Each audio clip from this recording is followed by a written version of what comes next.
I'm really very happy to be here on this first International Women's Day of the new century, or the year 2000, and in a room filled with the great food that was served.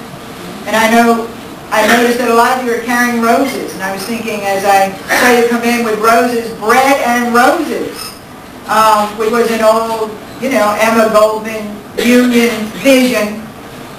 We need bread, but we need roses too. That is to say, we the people. And my father was a member of the Transport Workers Union, so I grew up weaned, if you will, on Mike Quill. And every Christmas and New Year's, Mike Quill would have a strike, as perhaps some of you remember. And we would go to the Union Hall, and Mike Quill would say, "We will strike and strike and strike." So that's my childhood.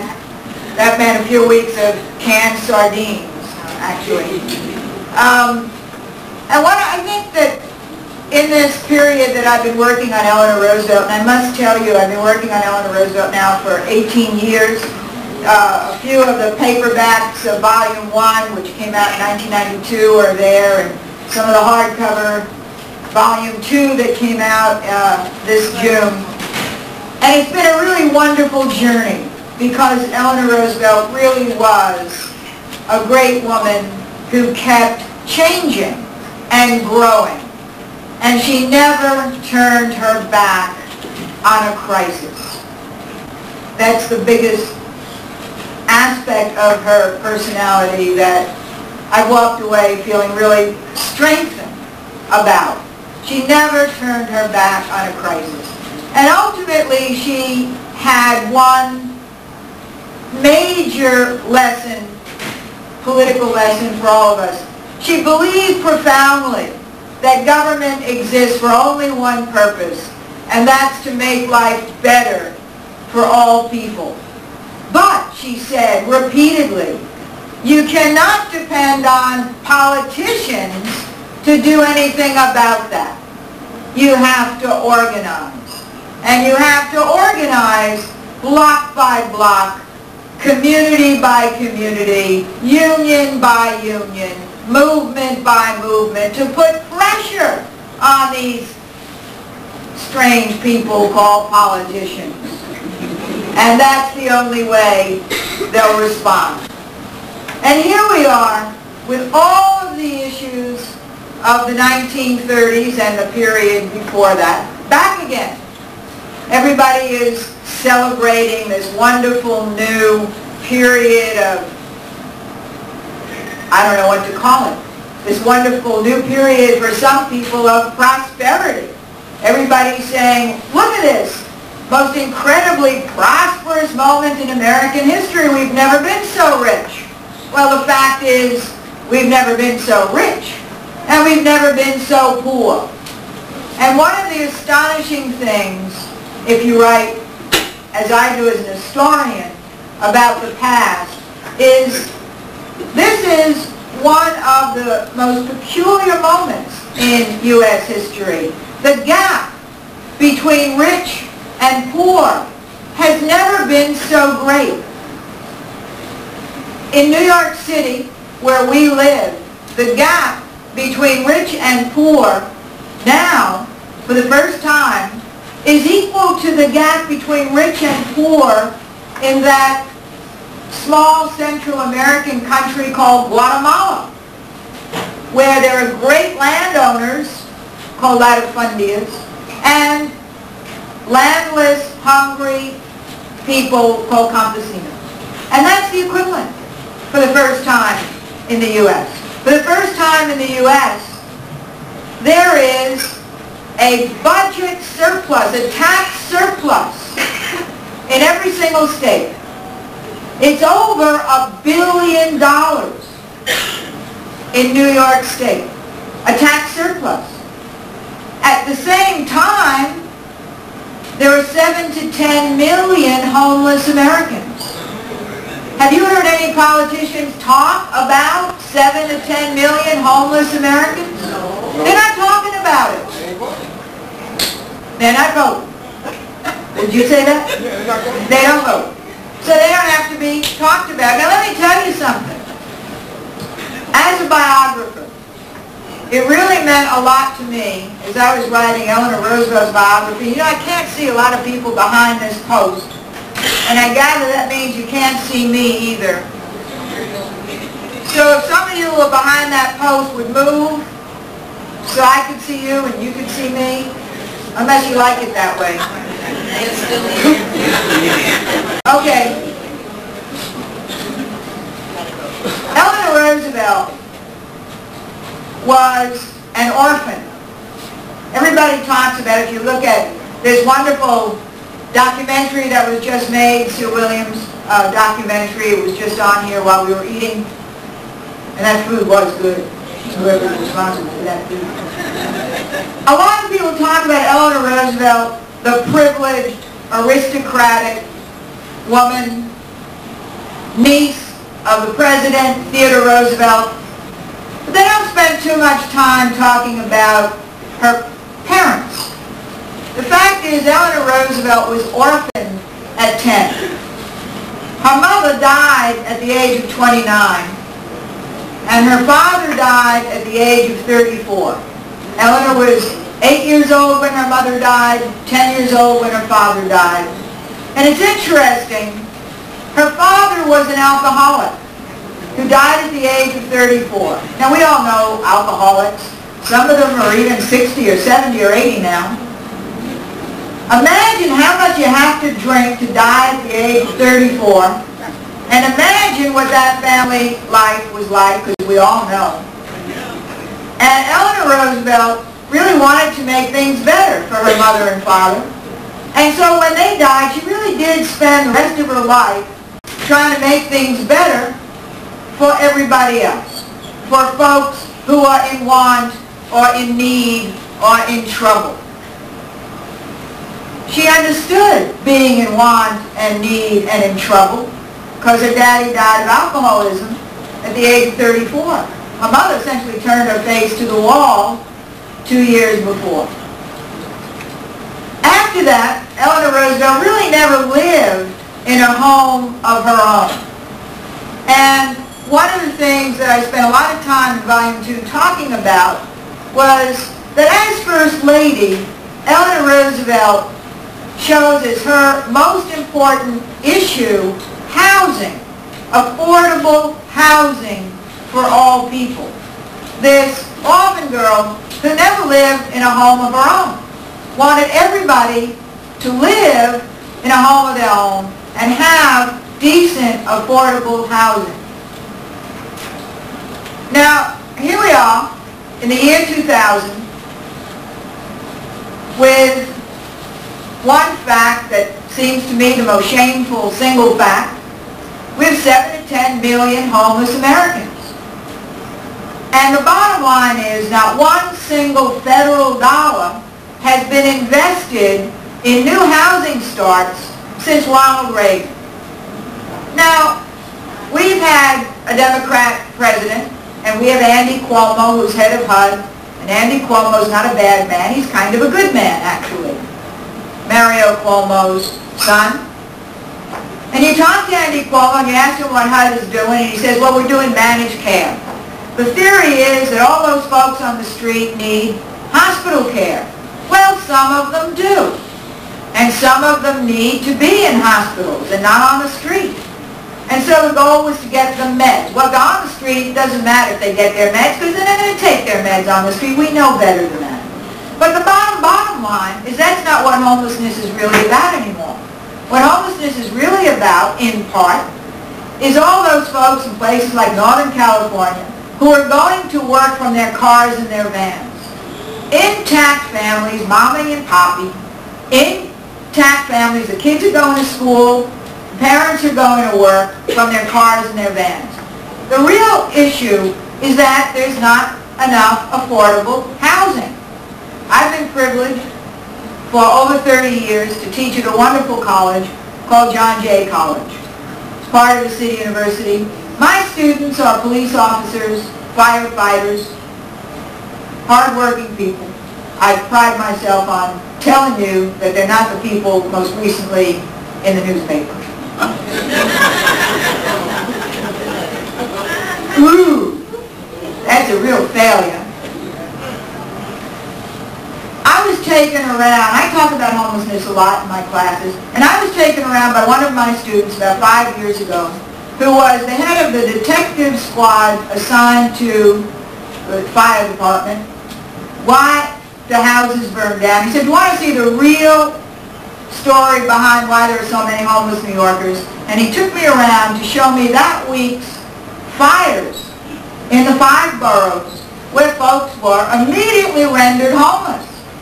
And because we have no emergency housing, they could wind up in a relative's for a little while, but bring your 4 kids or your 5 kids to the relatives. How long are they going to be welcomed? And he followed some homeless families for the semester. It was his term paper. And a lot of them wound up in places like the subway. We have no emergency housing for intact homeless families. This is the richest city in the richest country in the world. There is something wrong here. And Eleanor Roosevelt understood what was wrong here. And I have to say, this is a bipartisan reality. Eleanor Roosevelt wanted all Americans to have a home of their own. Eisenhower, who I wrote a book about, at the height of the Cold War, also believed that all Americans should have a home of their own because we were in competition. And he wanted to prove under the capitalist system all folks could have a home of their own. And so he built these Levittowns, this affordable housing all over the country in the 1950s, after World War II. There was no homeless until Ronald Reagan. And one of the things that Eisenhower had was an office, the housing office, and there was a sign and it said, "A homeowner is a capitalist," meaning, not if you own a home, you're a capitalist, but meaning if you own your own home, you're not going to want to be a radical or a socialist. So let's make sure that everybody has a home of their own. And it was a goal. It was a Cold War goal. I submit to you, the kind of Cold War goals that existed during the Cold War are no longer on the agenda because we're not competing. We don't have to compete. We won. And so now it is even more up to folks who are organized to put some very basic human rights back on the American agenda. And I'd like to spend some time, and I'd also like to have a question and answer period where I can talk about your needs. But Eleanor Roosevelt gave a lot of very good advice. She always said, never go anywhere without your gang. Politics is not an isolated individualist adventure. And she was very proud to be part of several communities of activists. She was very proud to be part of the women's movement. And she was very proud to be part of the Women's Trade Union League. She was very proud to be a card-carrying member of a radical union called the Newspaper Guild. When her husband, and she's the only first lady to leap for her pen to disagree with her husband, when he was giving John L. Lewis and the CIO all that trouble in 1936, Eleanor Roosevelt was part of the Newspaper Guild CIO and brought the CIO organizers right into the White House. So she was a member of the CIO. That's when the CIO, before it merged, AFL-CIO, was the more radical unit. She was very proud to be a life member of the NAACP. And she brought her friends, the NAACP, Walter White, Mary McLeod Bethune, the great black educator, right into the White House. And she was one of the first white people close to power who made the connection. Lynching, segregation, race violence here, race hatred, race violence, fascism there. And in the 1930s, and that's really the story of Volume 2, in the 1930s she really organized with her friends, the white social work, Women's Trade Union League women, and the NAACP really organized to put race on the top of the country's agenda. And it wasn't on the top of the agenda, and it wasn't on FDR's agenda. One of my favorite speeches in Volume 2, and I'm going to quote just a few paragraphs of it. It's on page, to the best of my knowledge, it's on page 195 in Volume 2. It's a speech that she gave on the 11th of May, 1934. She gave this speech in Washington to a national meeting of the Educators of America. And this date, 11 May 1934, is very interesting. It's the first time the Educators of America condemned segregation. And they condemned segregation in almost exactly the language of Brown versus the Board of Ed of Topeka in 1954. A terrible thing happens because of this scourge of segregation. White children are encouraged to think they're superior. Black children are encouraged to think they're inferior. And it destroys all hope of community. And it's dreadful, and we, the Educators of America, oppose it. And it passed unanimously. That resolution passed unanimously in 1934. After that vote, Eleanor Roosevelt strode on stage, and she was very tall, she was about 6 feet tall. And she gave this speech in which she said, and these are her words, "I noticed in the papers this morning the figures given of the cost per capita for the education of a colored child and a white child, and I could not help but think how stupid we are. How stupid we are. Since democracy depends above all on an educated citizenry, a literate, informed, concerned people, we should really bend our energies to giving to children the opportunity to develop their gifts to the utmost. To deny any part of a population the opportunities for more enjoyment in life, for higher aspirations, is a menace to the nation as a whole," she said. "There has been too much concentrating wealth. And even if it means some of us have got to be a little more unselfish, we must realize that it will profit us all in the long run." And finally, after several more paragraphs, she said, "In this country, we must abolish all traces of bigotry and intolerance, because we will all go ahead together, or we will all go down together." Well, here we are, 70 years later, and for the first time in this country's history, or in this country's history since 1830, the U.S. has declared war on public education. All over the country, there is a war against public education. And since I teach cops who wear guns to class, whenever I say anything controversial, I say, "in my opinion." In my opinion. Now, in my opinion, this is disgusting. This is disgusting. And it's not just disgusting in general, it's disgusting in particular. For example, how many of you go to CUNY or SUNY? Not enough. How many of you went to CUNY or SUNY? All right. When I went to Hunter, it was free. 100% free. No tuition. No tuition. Not only was it free, we got free books. Now, think upon it.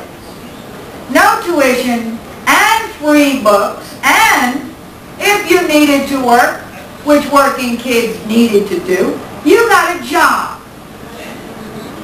You got a job at school. there was work to be had. You worked for a professor. You made enough to eat that week. You could even run away from home. That's all changed.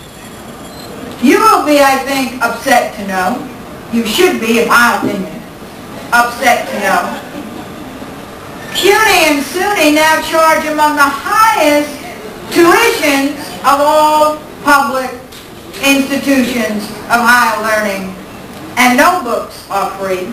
Everybody pays top dollars for their books. I've just negotiated with my publisher over there to sell these books at 40% off, which is what bookstores get and what usually happens. But it's unfair, it's unjust, and it's terrible. Moreover, workfare. Factor in this new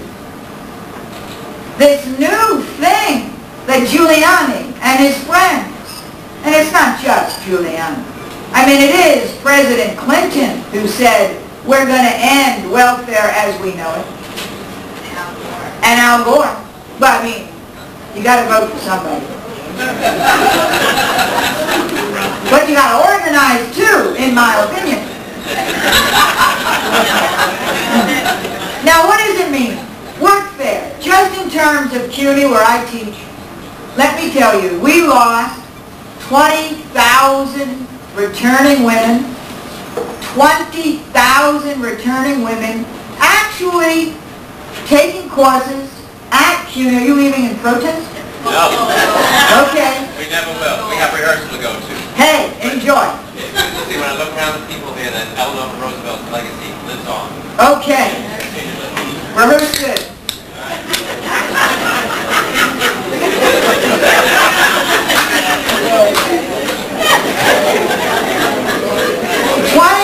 We lost, which I said, well,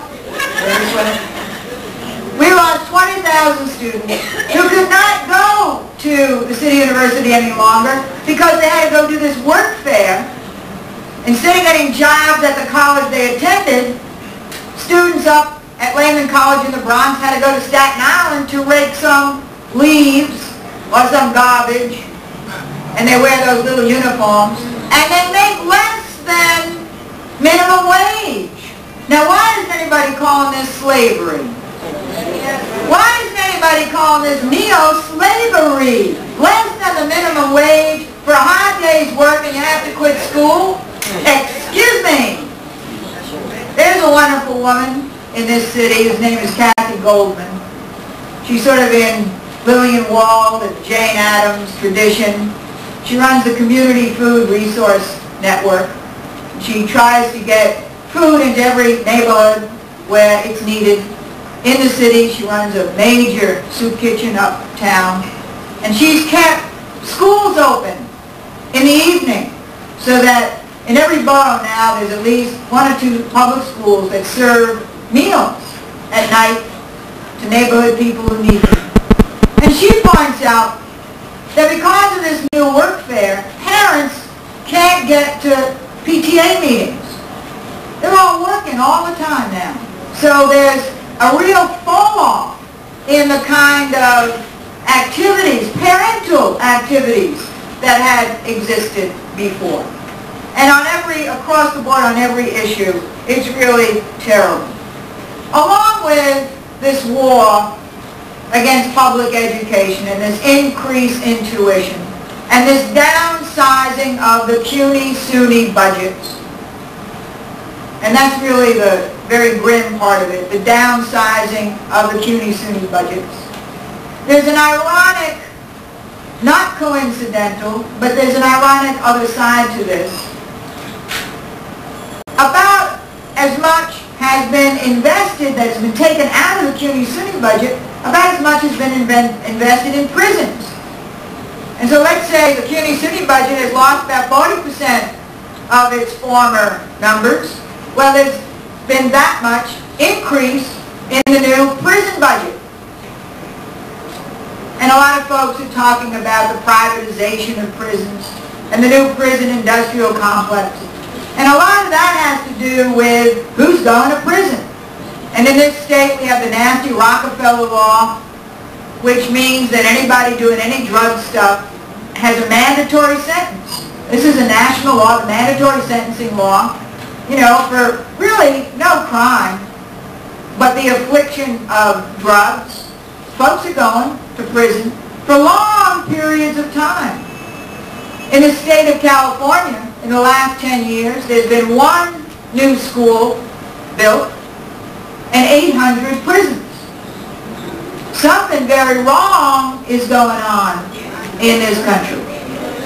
And along with that, all prison education programs have been stopped.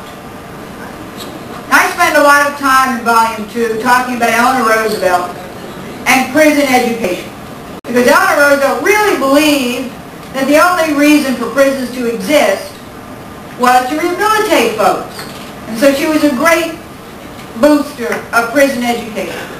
And at John Jay, we used to have a wonderful Rikers Island prison program. I taught at it for many years, and it's been ended. It was ended because the Pell Grants that supported prison education were ended. Upstate, there's a place called Marist College, one of the best schools for prison education in the country. The Pell Grant stopped, the prison education program stopped. There's a wonderful movie called The Last Graduation. You can get it, look at it. It's The Last Graduation at Marist College. It breaks your heart. And I've been up there 3 times. They keep inviting me. Every time I go up there, they want me to talk about Eleanor Roosevelt. All I talk about is how dare they close their prison education program. But since they invite me more than once, I think they must want to hear that. So there's now a movement. There's a movement at Marist College, which is a Roman Catholic college, to really push the church to make up for the Pell Grants. Now they can afford it, all their tax-exempt real estate. They can afford it. Why not? So there are ways to organize, needs to organize. And every time Eleanor Roosevelt would go to a woman's prison, which she did regularly, 3 times a year, she would visit Alderson State Prison, for example, in Virginia. And she would write to a friend, "I could have been any one of the women on the inside." And it was that level of empathy and identification that really made Eleanor Roosevelt the woman she was. Of course, it also might have meant that she too could have killed her husband. I've never been sure exactly. There's a movement at Marist College, which is a Roman Catholic college, to really push the church to make up for the Pell Grants. So they can afford it.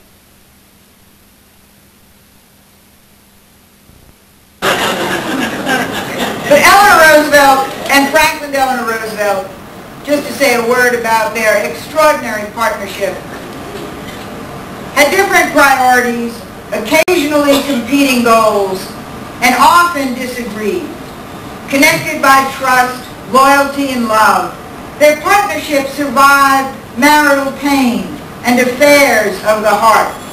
They enjoyed different entertainments and preferred different people.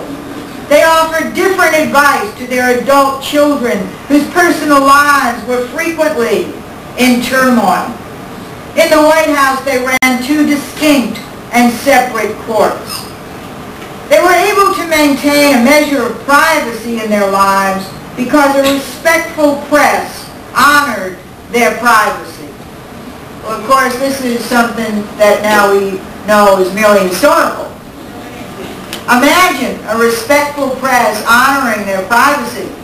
And a measure of that is, just consider, FDR in the White House for 12 years. There's not one single photograph published of him in a wheelchair or on crutches. He didn't want there to be, and there weren't. There's an amazing story in the book about Eleanor Roosevelt wanting to go on a private holiday with her great friend Marina Hickok, who was one of the highest paid Associated Press reporters, women reporters, a well-known political reporter. And they're in California, leaving a hotel in San Francisco, and they see that the lobby is filled with journalists, and they run out the back and get involved in a high-speed chase, the kind of chase that today reverberates with images of Princess Di's tragic accident. And after they go about 80 miles an hour, Eleanor Roosevelt says, let's go pull off the side of the road and talk to the journalist. Says, we're going to have breakfast at Dinah over there. And you call your publishers and editors and you go away. Because I'm not leaving here until you go away. And the most amazing thing is they call their publishers and editors and they go away. And they don't write about the high-speed chase, which is truly a measure of privacy that is unimaginable today. Not one single one of those journalists wrote about the high-speed chase. Now, Eleanor Roosevelt was 48 when she entered the White House. Her understanding of life and politics was informed and galvanized by love. And one of the things that I did in both Volume 1 and Volume 2 is spend a lot of time talking about the people in her life. The real love that she had in her life. Earl Miller, her great friend and champion, Verena Hickok, who for a time was her closest and most significant relationship. And a lot of people have asked me, why do you spend all that time writing about all those people? And the reason I do is a political reason, actually. Because Eleanor Roosevelt's entire political life was galvanized by love, by the people in her life. And we know enough now about psychology and emotional reality to know that love is an experiential thing. It's not an abstraction.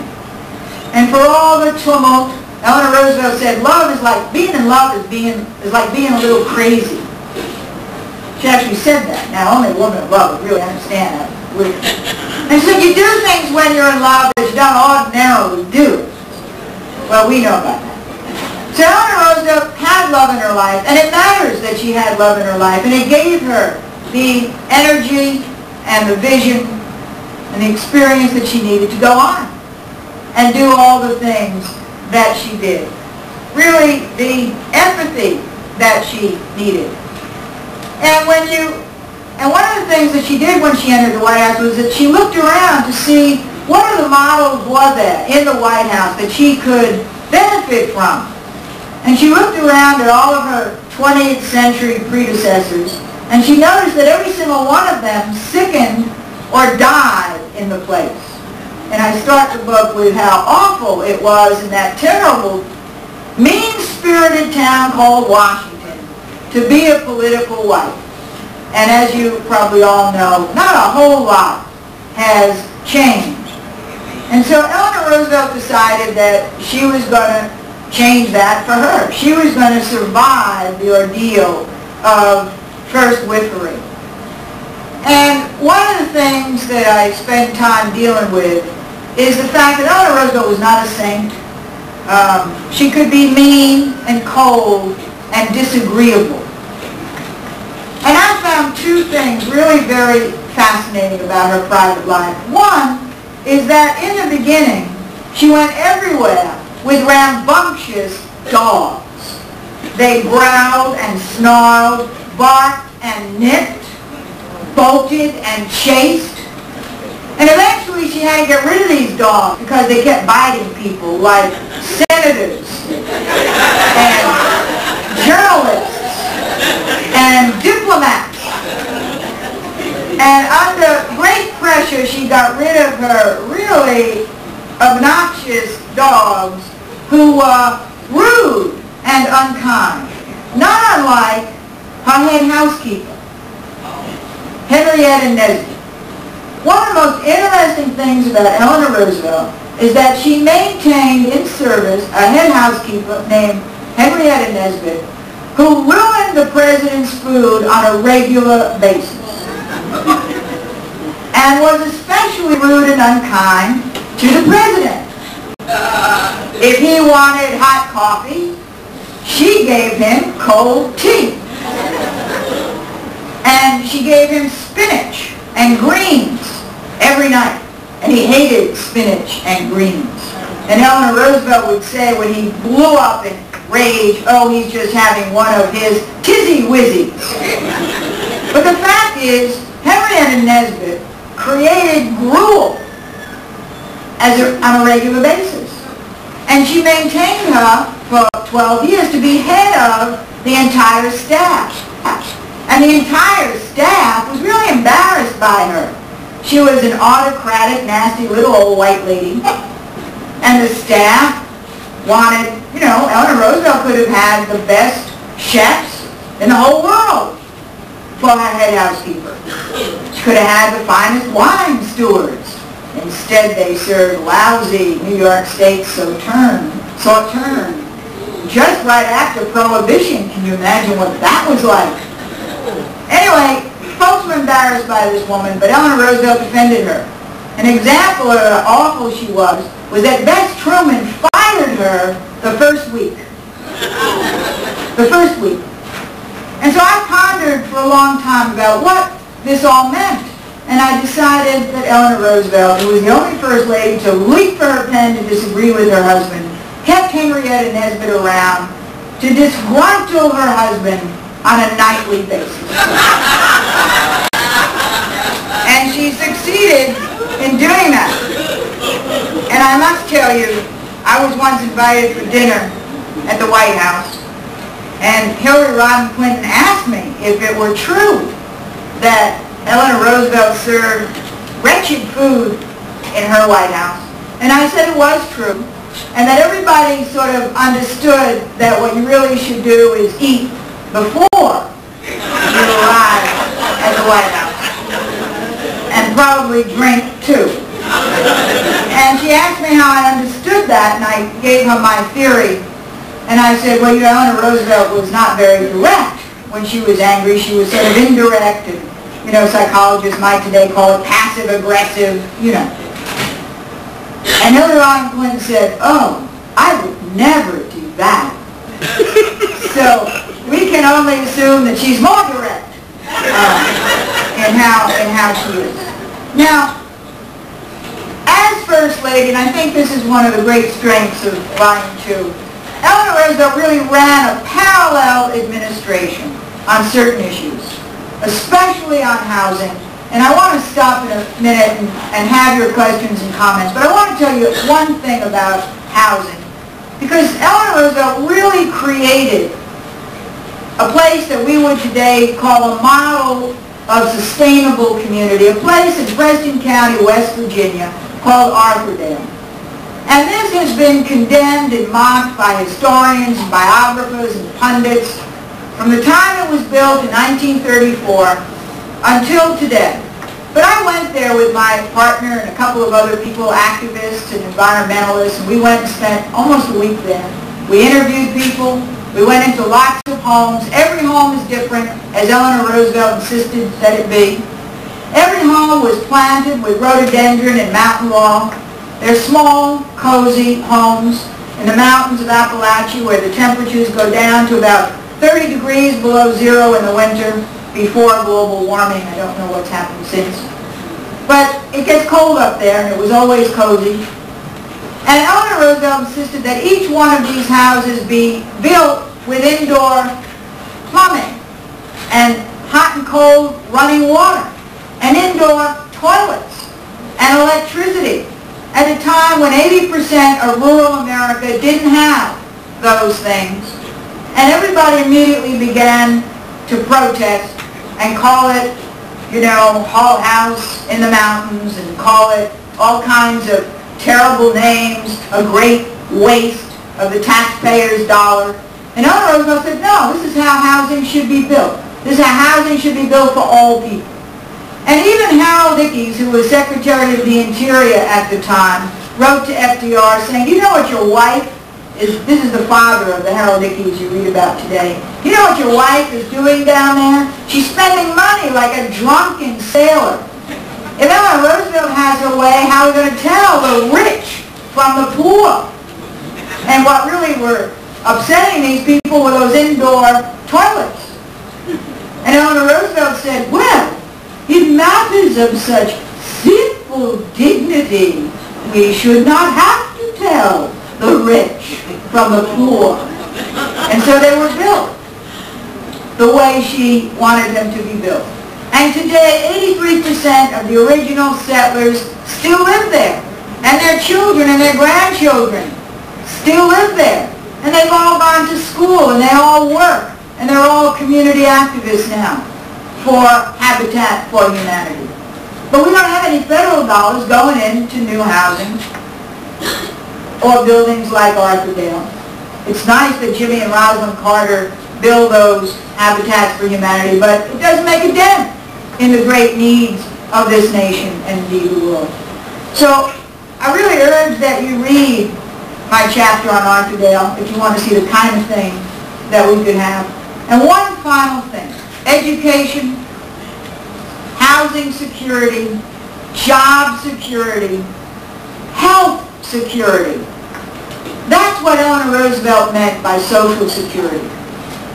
If you look at the 1935 Social Security law, Eleanor Roosevelt thought it was a tepid first step beginning.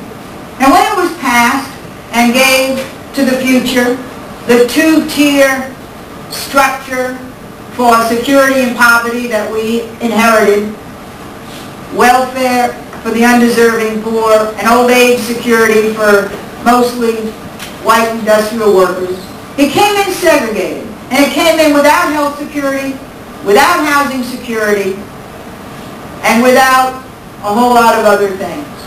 And how it came in segregated, and this is a very important fact, is that entire categories of workers were excluded from Social Security.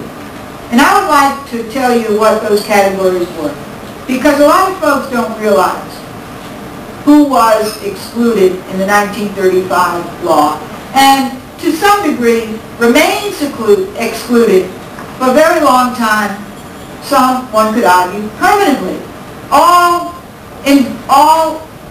domestic workers and service workers were excluded. All farm workers, agricultural workers were excluded. All teachers, nurses, social workers were excluded. All government workers, federal, state, municipal government workers, all merchant marine were excluded. If you pause to say, well, now who are those people? Who's a teacher, nurse, merchant marine? Who's a farm worker, domestic worker? Who's excluded here? You see right away. It's about 80% of women in the workforce, and it's about 60% of all African American workers in the workforce.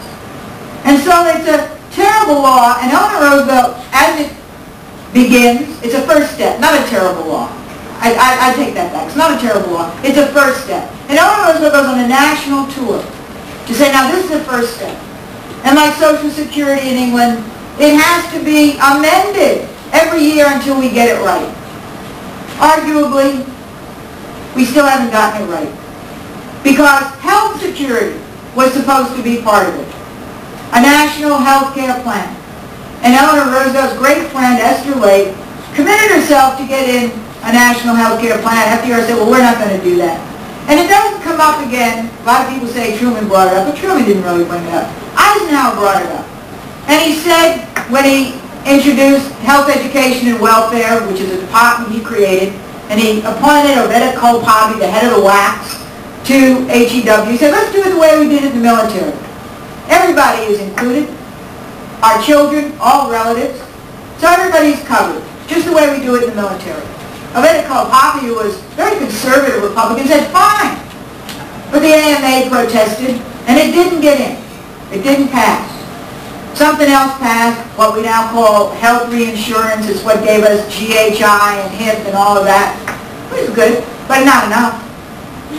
And he gave the pen that he signed it with to Esther Lake, that compromise law of 1957. She waved in front of the journalists and said, now this represents just a puny little bone in the vertebrae of what I had in mind. And today the U.S. is the only industrial country in the West that has no national health care program. And so that's where we are, with a great need for folks to unionize so that they're organized, so they can begin to fight for these things that in the 1930s and in the 1940s and even in the 1950s, folks thought would be a new deal for Americans, would be the future. And we've got to regroup, reorganize, door to door, just like Eleanor Roosevelt said, and do it all over again. Thank you very much. Why isn't any of the presidential candidates, or even during the time when they were talking about health care, anyone mentioned single payer? I don't know. You got to write to those politicians and ask them. That's what you have to do. I mean, one of the things is that we've really got to start protesting. I mean, you know, it's time for some marches again. It does seem to me. A little pressure from the people is in order. And I think that what you see when you see, you know, this celebration of globalism, just imagine, what is globalism going to be if there's no peace and no justice? What is globalism going to be? Worldwide, there are 200 nations at the United Nations. 5 years ago, women from 180 nations went to Beijing and agreed on a plan for the future. Right now, at the United Nations, this week, today, they're having a prep-com to talk about what the world situation for women looks like 5 years later.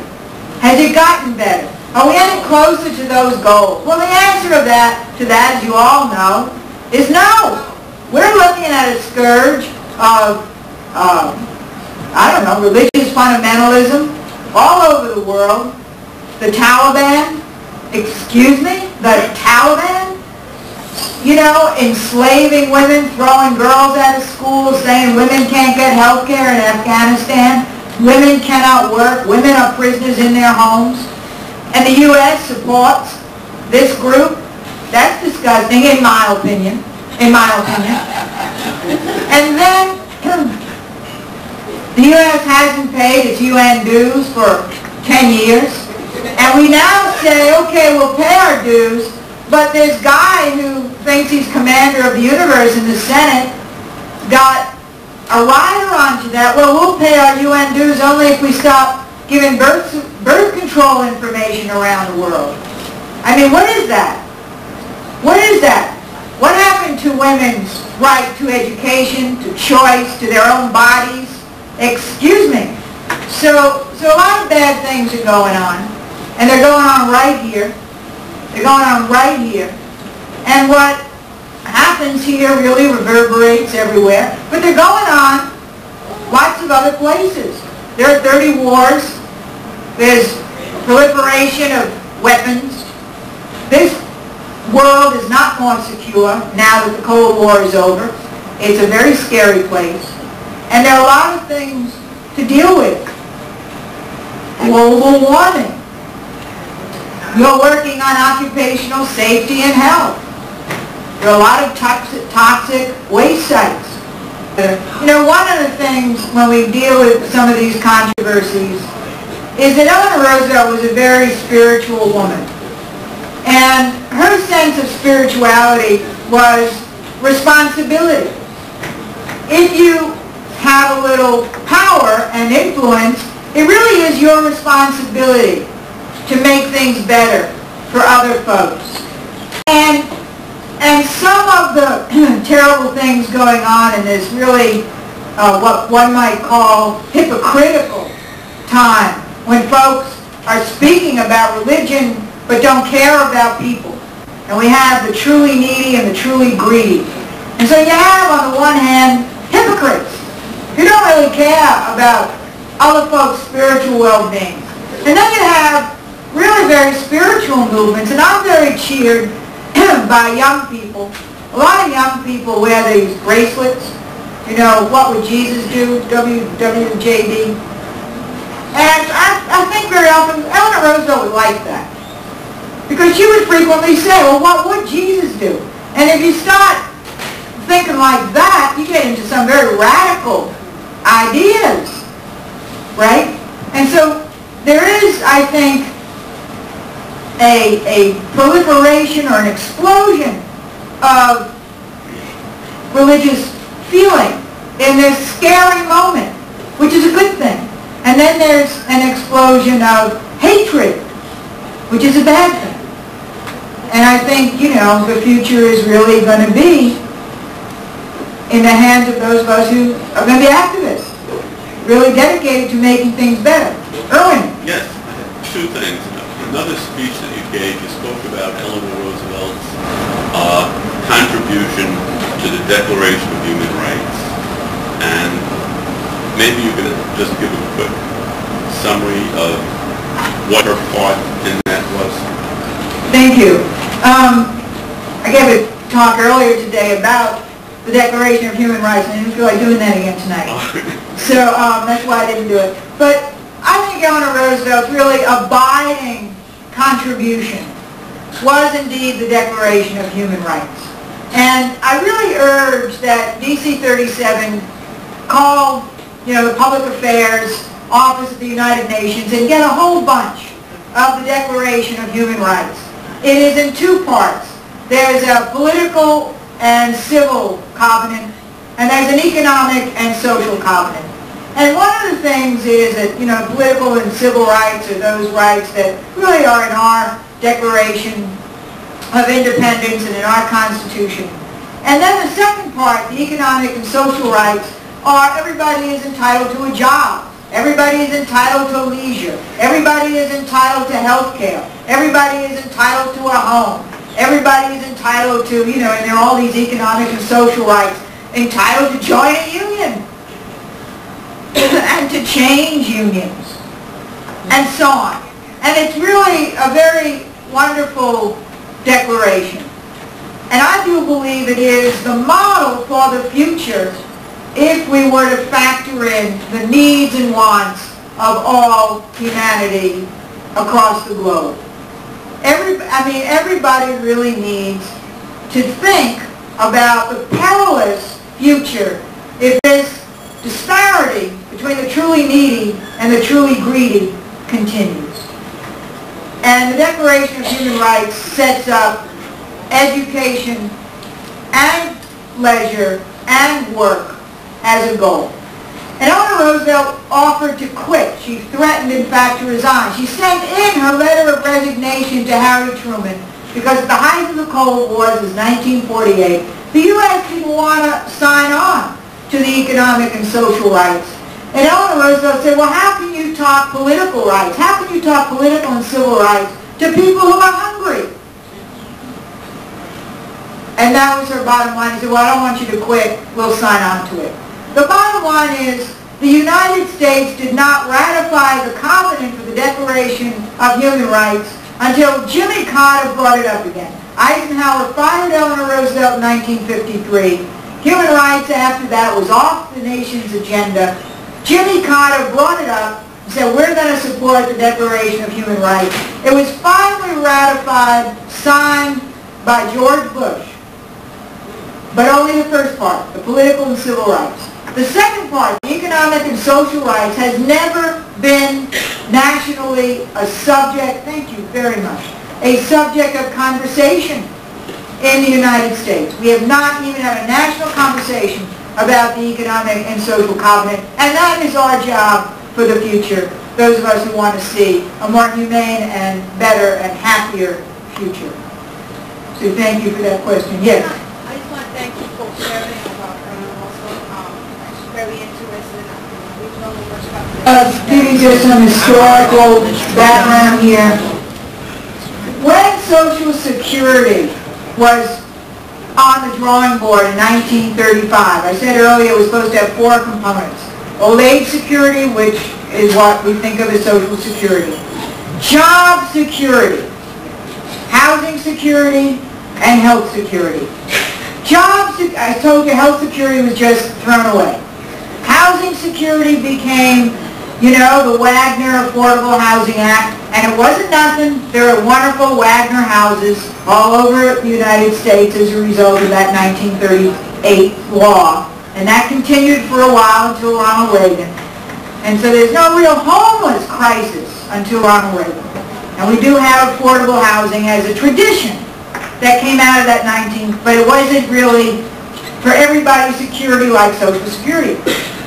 Job security was supposed to be real jobs for real people at real wages, and it never made it to the Social Security law. What happened was the compromise was WPA, the Works Progress Administration, which was real jobs for real people at real wages, okay? But it was temporary, and WPA is disbanded in 1942 at the height of World War II, and it never came back again. And so we never had job security or full employment, although the country has actually passed 2 full employment laws. The Humphrey-Hawkins Act is the most recent. But we don't have a full employment act. We don't have job security.